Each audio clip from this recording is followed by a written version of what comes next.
निकाय हरे भरे होंगे, स्वच्छ होंगे, सुरक्षित होंगे, रोजगार युक्त होंगे,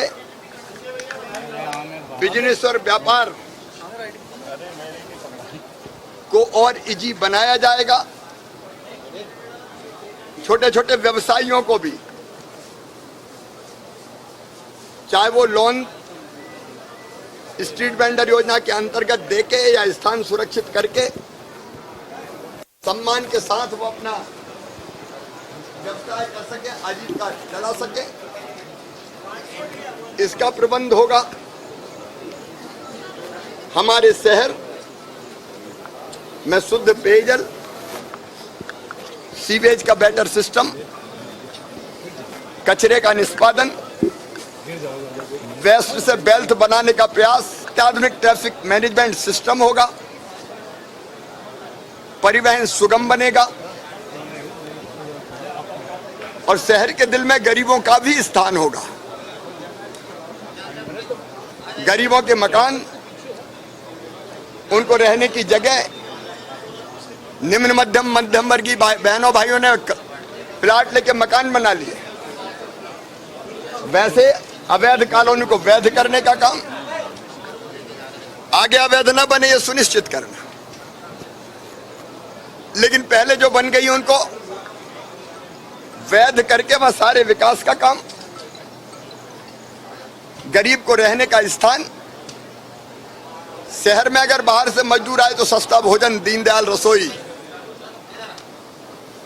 रैन बसेरे की व्यवस्था, महिला सेल्फ हेल्प ग्रुप को सशक्त करके रोजगार युक्त बनाने का काम, गरीबों के घर, इलाज मोहल्ले के आसपास ही, पढ़ाई के लिए गुणवत्तापूर्ण स्कूल, सीएम राय स्कूल, अधोसंरचना का बेहतर विकास, बड़े शहरों में स्टार्टअप, इंक्यूबेशन सेंटर। अगर आइडियाज किसी के दिमाग में बेटे बेटी की है तो वो चिंता न करे, उसको इंप्लीमेंट करने के लिए सरकार उसमें पैसा लगाएगी, वेंचर कैपिटल फंड बना के। हर योजनाओं का लाभ पात्र हितग्राहियों को मिले, उसमें हमारे पार्षद और चुने हुए प्रतिनिधि कोई कसर नहीं छोड़ेंगे। आज ये संकल्प पत्र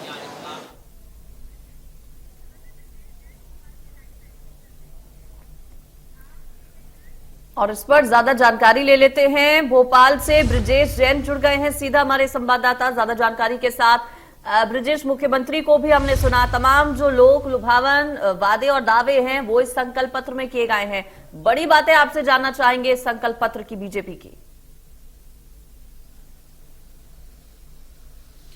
देखिए, बीजेपी ने कोई कोर कसर नहीं छोड़ी है, खासतौर से बड़े शहरों में लोगों को लुभाने के लिए। इंदौर, भोपाल में कहा यह गया है कि अगले साल तक मेट्रो यहां पर ट्रेन शुरू हो जाएगी।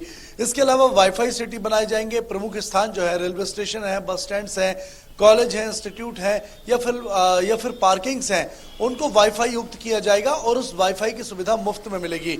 हालांकि टैक्स में कोई राहत नहीं दी गई है, प्रॉपर्टी टैक्स या पानी का टैक्स में राहत की मांग यहां पर उम्मीद की जा रही थी कि कुछ थोड़ी बहुत राहत देंगे, लेकिन व्यवस्थित करने की बात की गई है। टैक्सेस को कोई अवैध तरीके से कोई दूसरे टैक्स नहीं लगाए जाएंगे। कॉलोनियों के मेंटेनेंस का जो टैक्स है वो मन मुताबिक कॉलोनाइजर नहीं ले सकेंगे। इसके लिए अलग से एक स्कीम बनाने की बात यहां पर की गई है।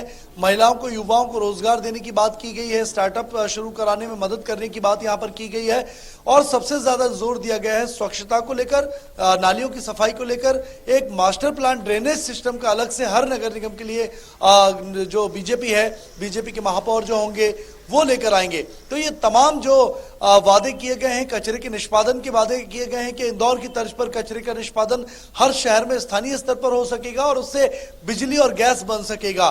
तो ये तमाम बड़ी बातें हैं जो घोषणा पत्र में शामिल की गई हैं और कोशिश यही की गई है कि ज्यादा से ज्यादा जनता से रिलेवेंट ये चीजें हो और जनता को टच कर सके, जिससे कि जनता का वोट जो है, भरोसा जो है वो बीजेपी को मिल सके। बिल्कुल, हम देखते हैं जब किसी पार्टी की तरफ से चुनावों से पहले इस तरह के संकल्प पत्र या मैनिफेस्टोज जारी किए जाते हैं तो रिएक्शन जरूर विपक्ष का आता है। अभी तक कोई रिएक्शन किसी विपक्ष के नेता का इस पर? बिल्कुल, देखिए मध्य प्रदेश कांग्रेस के मीडिया सेल के उपाध्यक्ष अजय यादव का रिएक्शन सामने आया है। उन्होंने इस संकल्प पत्र को धोखा करार दिया है। कांग्रेस का कहना है कि बीजेपी ने पिछले चुनावों में 7 साल पहले जो संकल्प पत्र जारी किया था उसकी ज्यादातर घोषणाएं अधूरी रह गई हैं। मेट्रो ट्रेन अब तक शुरू नहीं हो पाई है, वो पुराने प्रोजेक्ट में भी थी, पुराने संकल्प में भी थी। शहर सारे के सारे स्वच्छ करने की बात की गई थी, वो अब तक नहीं हो सके हैं। ड्रेनेज सिस्टम नहीं बन सका है। राजधानी भोपाल और इंदौर की ही बात करें तो वहां पर निचली बस्तियों में अभी भी बारिश में पानी भर जाता है और ये तमाम जो कमियां हैं इनको उजागर कांग्रेस कर रही है। और कांग्रेस का कहना है कि ये पूरा का पूरा संकल्प पत्र जो बीजेपी इस बार लाई है ये पुराना ही संकल्प पत्र है, नए फ्लेवर में लाया गया है और इसीलिए विपक्ष इसका विरोध कर रहा है। बिल्कुल, सरकार ये कह रही, मुख्यमंत्री को भी हमने सुना कि पूरी प्राथमिकता के आधार पर जो जिन बातों का जिक्र किया गया है संकल्प पत्र में उन्हें पूरा किया जाएगा। कई वादे और दावे तो कर दिए गए हैं, कई बातों का जिक्र किया गया है, लेकिन चुनौती कितनी बड़ी होगी इन सभी जो योजनाएं हैं, जो ऐलान हैं, उनको पूरा करने में?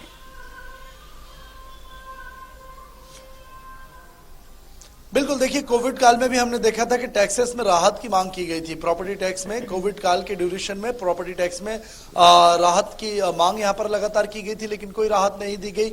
इसी तरीके से पानी में पानी के टैक्सेस के जो है फीस, उसमें राहत की मांग की गई थी, उसमें भी कोई राहत नहीं मिली और इसलिए जनता काफी नाराज है। बिजली के बिल बढ़े हुए थे, उसमें जरूर राज्य सरकार ने राहत दी, लेकिन वो भी नाकाफी रही और वजह यही है कि जनता का ये गुस्सा है, ये बीजेपी अच्छी तरह समझ रही है। बेरोजगारी है, कोरोना काल के बाद लोगों के काम धंधे बहुत डाउन हुए हैं, इनकम और ऑफ सोर्स जो है वो कम हुए हैं, तो इसलिए बीजेपी ये चाहती है कि तमाम लोग लुभावन घोषणाएं करके जनता का भरोसा दोबारा से कायम किया जा सके और कहीं ना कहीं उसका जो गुस्सा है उसको इन घोषणाओं से उसकी भरपाई की जा सके। जी बिल्कुल, बहुत शुक्रिया आपका इस पर जुड़ने के लिए और जानकारी देने के लिए। मध्य प्रदेश, छत्तीसगढ़ की हर खबर सीधे आपके मोबाइल फोन पर। अभी सब्सक्राइब करें हमारा चैनल और पाएं पल पल की खबर।